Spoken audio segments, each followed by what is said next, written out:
a few more lessons at home, and so I have brought my middle daughter, Isla, to be my student.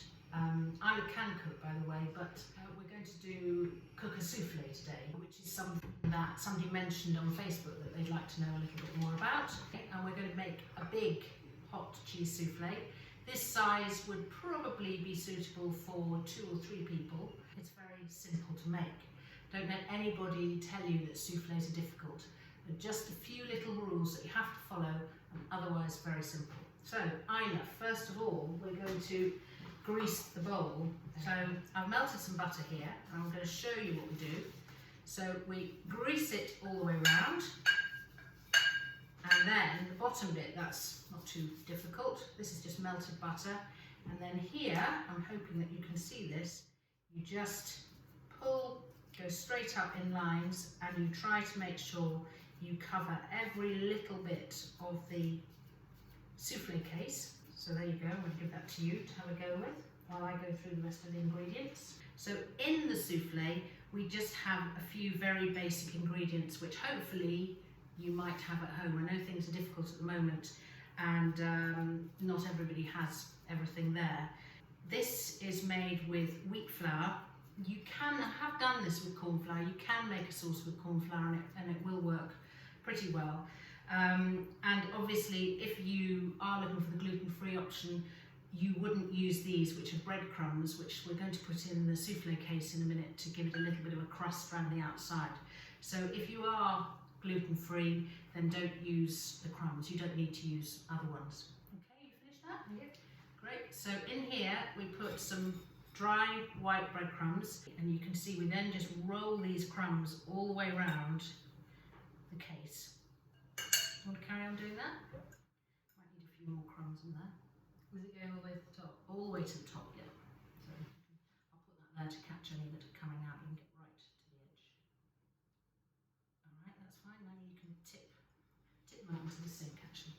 Now the reason for doing this is because if you imagine your soufflé is going in here and then it's going to rise up, what will happen is that as it starts to rise, it will crawl up. Now if there's a little patch where you haven't greased it, then it gets stuck there, and it tends to get stuck, and so it rises up and it's uneven on the other side. So if you want a beautiful top that's all even at the top, you make sure it's really well greased. Now just to make sure we haven't got any excess crumbs there, just a little bash just to get rid of it. So that's the dish ready. Now for the sauce, we're going to melt some butter. So we'll turn this on. Into this, we are going to melt the butter, and then we're going to put the flour. And the other things you can add to this are a little bit of cayenne pepper and English mustard. Now you can use English mustard powder, but I haven't got any, so I've got the English mustard made up, and that's fine. And actually I haven't got any cayenne pepper at the moment, so this is a hot smoked paprika. So we're going to add to that the flour.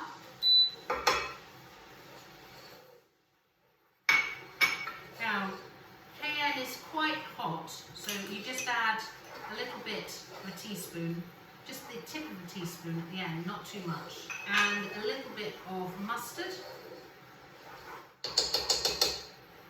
And this is called a roux. So when you mix flour and butter together and you cook it over heat, you want to cook it for a minute or two just to swell and cook those starch grains. And once they start to look sort of slightly honeycomb, then we can take it off the heat. Just let it cool down slightly first, because if it's very hot when you add it, sometimes it can just form tiny little lumps and it doesn't mix in very well. So keep stirring. At this point, not particularly, but once you add the milk, you need to stir, and you add only a little bit at a time. Okay? Yep. A little at a time, just like you're making a white sauce. Now, you have made a soufflé before, haven't you? I have. A long time ago. A long time ago. Not recently. Okay, so this is something you can add to your repertoire. Wow. And this is a savoury soufflé. And what we're making at the moment is the base sauce. And do you remember what the base sauce is called from when you did the course at the cookery school? Oh. Begins with P. No, help remind me. It's called a panade. A panade, yeah. So a very thick sauce is called a panade. And that's what we're looking to get here, a really thick sauce. It's not as thick as anything, but it is a lot thicker than you would use if you were putting it on your cauliflower, for cauliflower cheese, or if you were making a macaroni cheese or something. It's thicker than that. And the thickness of the panade is really important to the finished soufflé. If it's too thick, then the soufflé is a bit heavy and not very nice. But if it's too thin, the egg whites can't hold it, and it doesn't work very well. And it tends to fall very quickly. Okay, that looks good. Pop all that in. Yeah. So it's on a medium heat, and you just stir it until that starts to come up to the boil. And you keep stirring here, don't you?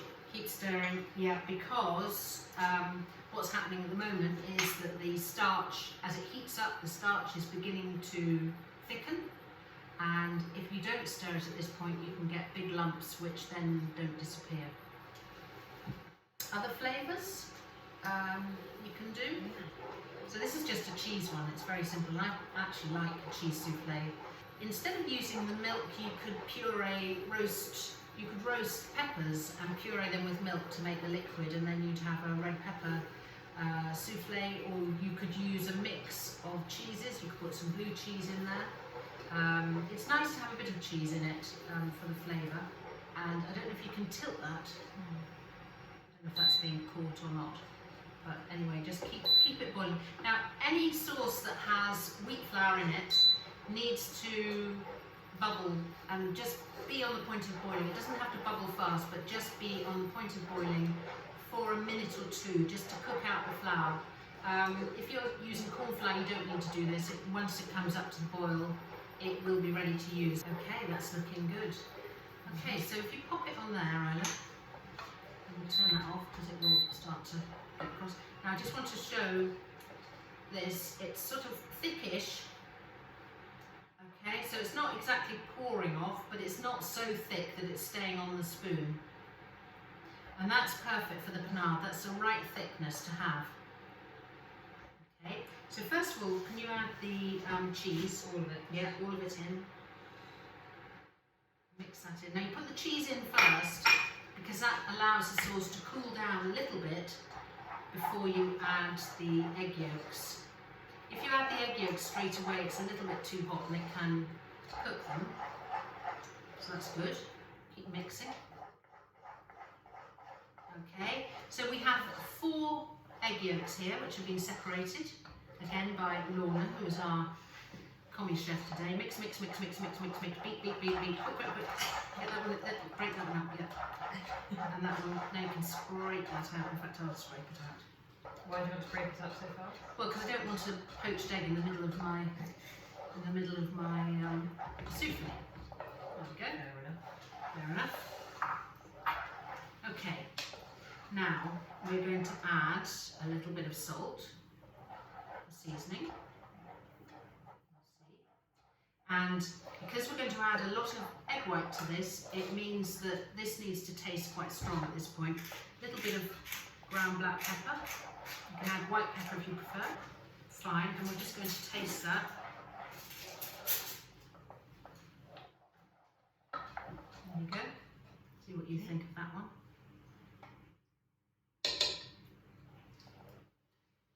Cheesy.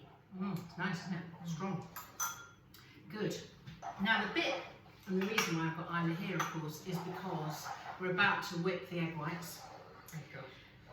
And she's been missing going to the gym, so I thought we'd give her a workout by whipping the egg whites. So here I have my old copper bowl. Now you don't have to have a copper bowl, but I thought, oh, I've got that copper bowl, needs a jolly good clean, so I've just spent the last quarter of an hour cleaning it.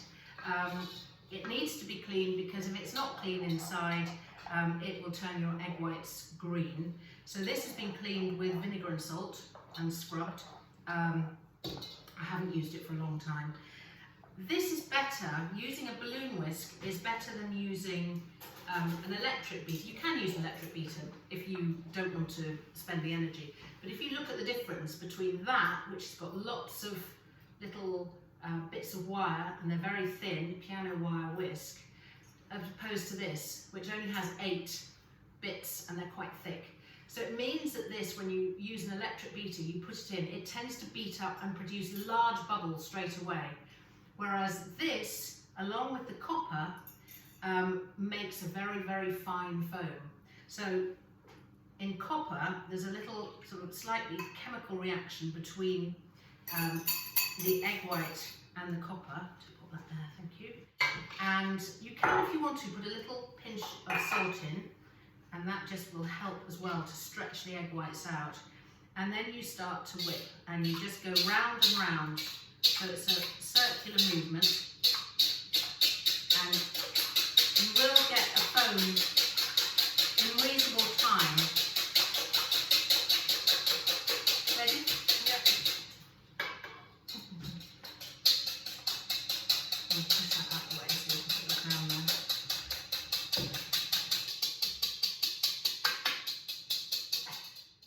I'll do it. Right, so just to show you what it's looking like now, it's getting there. It's still moving around in the bowl, but it's still a bit runny.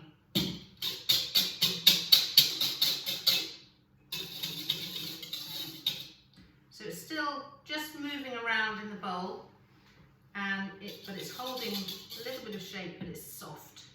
So it's just flopping over like a swan's neck. I don't know if you can see that. Now this won't hold, so you can't do this in advance. You have to do it just before you need it. You can do the panade ahead of time, but not the egg white. The egg white has to be at the last minute. Now you want to fold it in. You can use either a large spoon or you can use a spatula like this. So just take we'll just take a dollop, and that is called, we should scrape that off then. That is called loosening the mixture, just that first spoonful going in. Just then folding it in. No, you can stir that in any old how.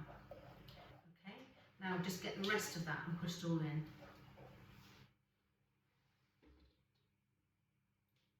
Just tip it all in a wanna. And I just stirring it. So, yeah, fold it. So sort of figure of 8 movement, moving from the bottom over, and just keep moving it around and folding those bits in. If you get any little pockets of egg white that are just going round and round and round, then just use your spatula to cut into them. Okay, so can I have a look? Yep. So that is looking fine. Just needs to make sure you've pulled it from the bottom and turned it over. Before we started, I put a baking sheet into the oven. The oven's on at 180 fan, and that helps when you put it on top of that because it gives it bottom heat straight away. So you can take a knife. It's a bit big, this knife. I just use a bread and butter knife, but they're all in the wash. It's having 5 people at home, having to feed them all, dishwashers on all the time. So put that in, and you go down about that far from the knife, the tip of the knife, and you just put it right against the edge, and you go around and you scrape those crumbs off. This helps so that when it starts to rise, thank you, it comes up and it doesn't get stuck on the edges, so it comes straight up. So I'm going to get the baking sheet out, which is nice and hot, and I'm going to put the soufflé on. And this will take about 25 minutes. And there we are. That's the soufflé in the oven, and we'll see what it looks like later. We're going to get the soufflé out of the oven now. Okay. What's it look like, Kyla? Ooh, very risen. Oh, good. Pop it just there. Let's have a look. So that has risen quite well. It's nice and tall. It will start to fall immediately. So we'll just take that away. I've opened the oven a couple of times while it's been in there, and that's absolutely fine. It's not going to make it fall. And how long would it take if you were to use little ones? If you fill these for a starter, I would think it would take, You're a bit early. I think it would take about probably 8 to 12 minutes, depending on the size of the ramekins. Now what you want in the middle is a little bit of what we call baveuse. So if I dip into it, see it's still quite high and it's still looking quite nice and tall. And it should have a little bit of sauce in the middle, which it has. Oops. So there we are. That's called the baveuse middle. And you need to eat it immediately. Well, if it's a souffle like this, you want to have it while it's hot. So, should we try some of this? Yeah. We might do a sweet souffle another time, but a sweet souffle, the base sauce for that, the best I've found is a creme patissiere is a really good base for that. There are other ways you can do it, but what you want for a souffle is to have a good base sauce. Make sure you whipped your eggs up really well, your egg whites really well. Fold in carefully, and once it goes in the oven, if you open and close the oven door while it's in, it's not going to harm it. I've even had people turn the oven off while souffles have been in, and you just turn it back on again and they pop up. So, there you go.